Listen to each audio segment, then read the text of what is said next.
I'm sure you've heard the headlines. Retail sales stalled. But the real story? It's the drop in motor vehicle purchases. Here's why that matters. Official data shows U.S. retail sales basically flat. A fall in motor vehicle spending wiped out gains elsewhere. Think of it like a tug of war. Groceries and online shopping pulled one way in the retail tug of war. Restaurants pulled one way in the retail tug of war. Auto purchases pulled harder the other way, dragging totals down. Why did car spending fall? Higher interest rates are biting auto buyers now. Pricier loans squeeze monthly budgets for car buyers.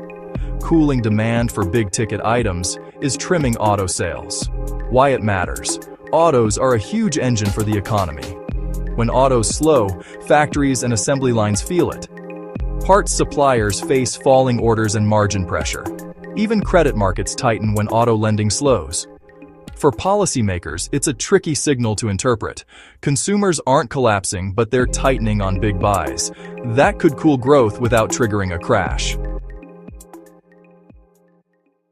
Hey, we all want to scale our business. Hey, I have the answer for you today to help you do that.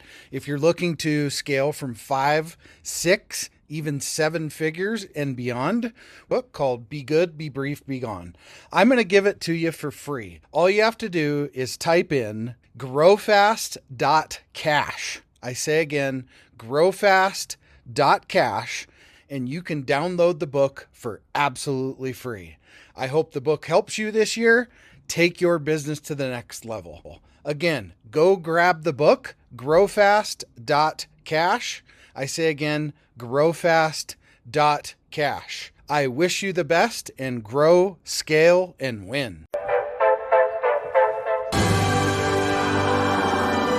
There it is.